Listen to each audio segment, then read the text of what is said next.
Remember when Xbox was the future of gaming, when Halo defined a generation and Xbox Live revolutionized online play? Well, that Xbox is gone, and in its place stands a company that can't sell consoles, has abandoned exclusivity entirely, and just watched a competitor announce a new console while Xbox's own hardware sales are hitting rock bottom. This is a story of how Microsoft went from industry disruptor to industry cautionary tale, from pioneering online gaming to selling just 2.7 million consoles in America last year, from Halo changed everything to why would anyone buy an Xbox? My name's HoloTide, and if you enjoy this type of content, make sure you subscribe. I'm trying to hit 20,000 subs by the end of this year, and I think that I can do it with your help. And if you end up hating me, you can just unsubscribe. Now let's talk about the rise and fall of Xbox. It's November 2001. Microsoft, a software giant with zero console experience, enters the most competitive market in gaming. The original Xbox was bold, powerful, and had one killer app that would change everything: Halo.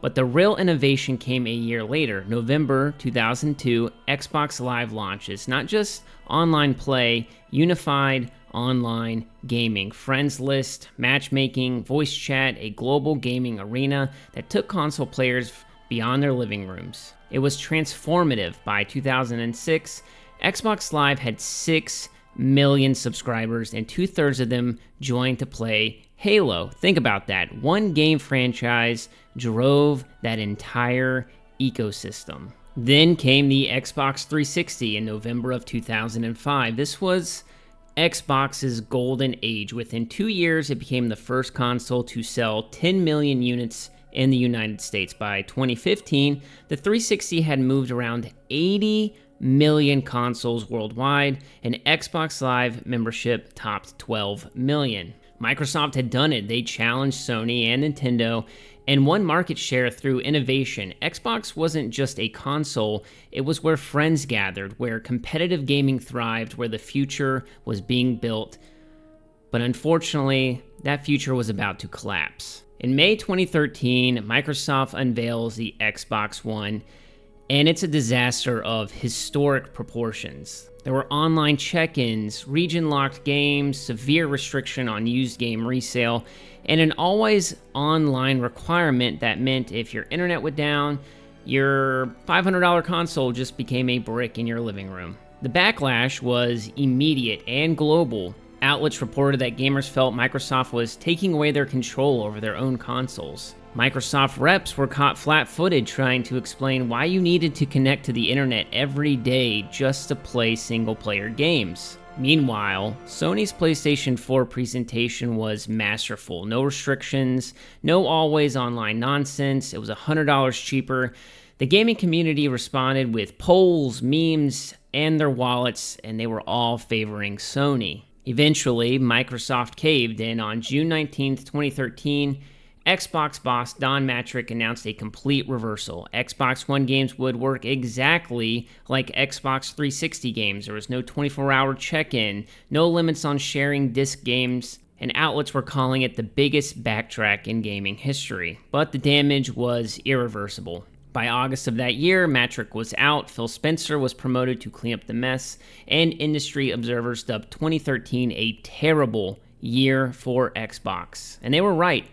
Xbox never recovered its momentum. The Xbox One would go on to sell poorly compared to its predecessor, and Microsoft had lost an entire generation of gamers to PlayStation. We come to 2017, and Microsoft made a bold pivot: the Xbox Gamepass, a Netflix-style subscription giving access to a massive library, including new first-party games on day one. It was revolutionary. Game Pass grew rapidly, 34 million subscribers by early 2024. Phil Spencer called it financially viable and even profitable, noting Microsoft spends over $1 billion a year licensing third-party games for the service. For gamers, it seemed like a great deal. Dozens of premium titles for $1 monthly fee. Some developers warned that Game Pass was cannibalizing sales. A former Sony executive called it a danger that risks turning studios into wage slaves on flat fees. Arcane founder Rafael Colantonio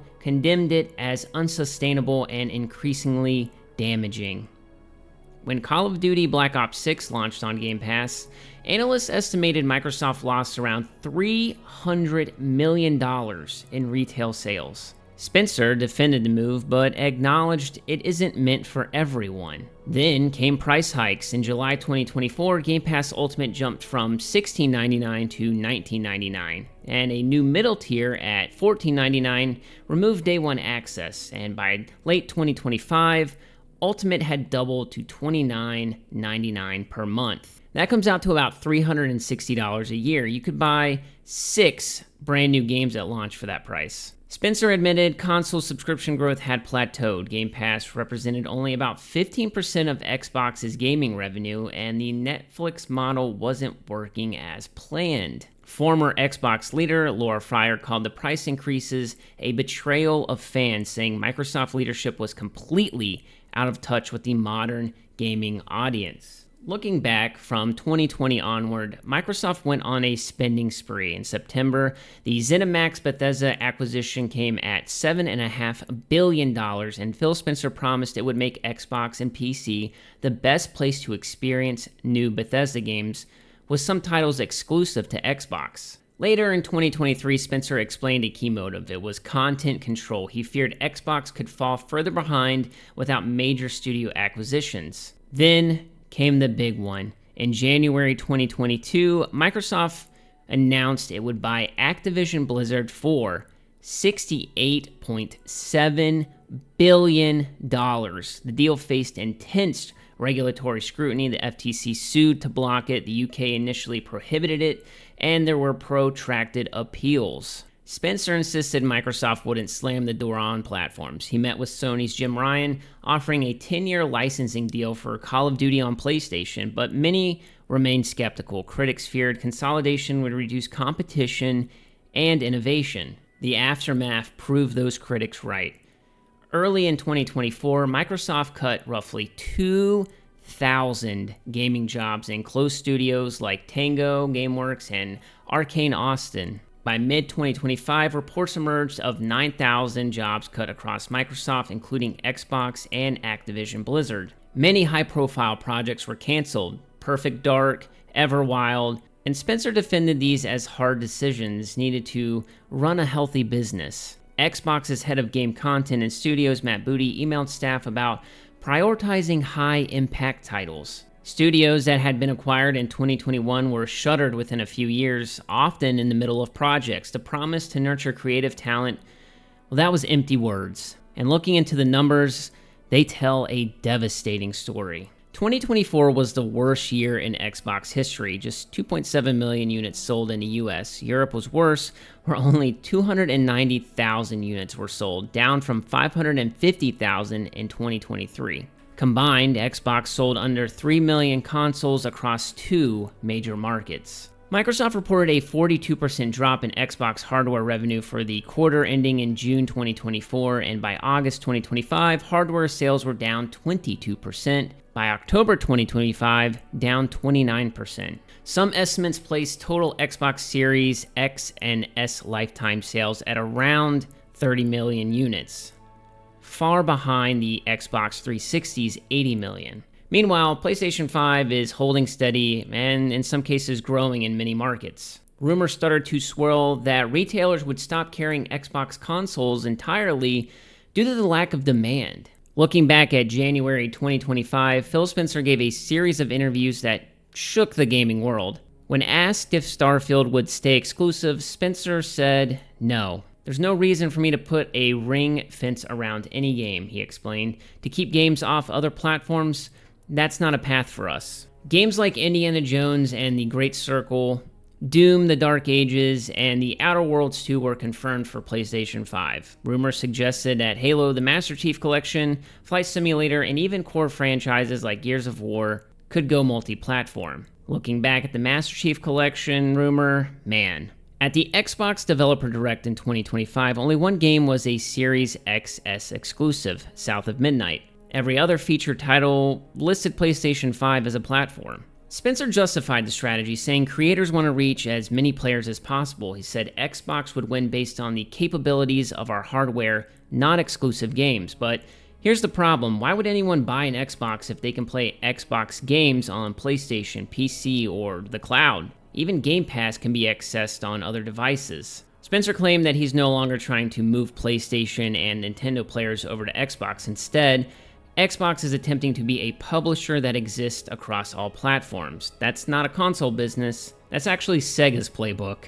And then, on November 12th, 2025, Valve made an announcement that couldn't have come at a worse time for Microsoft. The Steam Machine is back. Not the failed 2015 version, an entirely new console built in-house by Valve for early 2026. This isn't just a rebranding. The new Steam Machine is 6 times more powerful than the Steam Deck. It targets 4K gaming at 60 FPS. It runs SteamOS, giving players access to their entire Steam library. And the best part is it's cubic in design, with many people calling it the GameCube. Alongside that console, Valve also announced the Steam Frame VR headset, a wireless standalone device, and a redesigned Steam controller with magnetic thumbsticks and trackpads. Valve's first Steam Machine attempt in 2015 failed for the same reasons Xbox is failing now: fragmented hardware, lack of games, and confusion about the value proposition. But Valve learned. They built the Steam Deck, which succeeded because it offered freedom: your games, your library, no subscriptions required.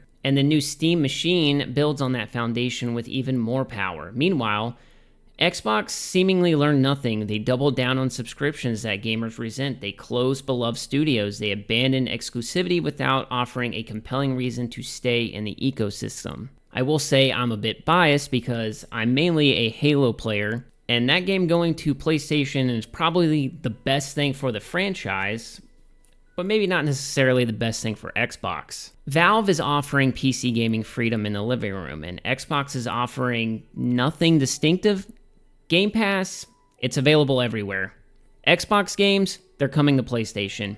Exclusive franchises, canceled or multi-platform. The Steam Machine is expected to launch at a competitive price point. While we don't have an exact figure, many people are reporting $600 to $700. That's comparable or cheaper than a Series X, with access to a vastly larger library and no subscription required for online play. Throughout these disasters, one question haunted Xbox: does Microsoft understand gamers anymore? Phil Spencer has made public overtures about loyalty to the community, but his actions tell a different story. Again, former Xbox leader Laura Fryer said that Microsoft is completely out of touch with the modern gaming audience, and that Microsoft seems focused on top spenders, leaving everyone else behind. Phil Spencer frames all these decisions as pro player, but gamers, they're not buying it.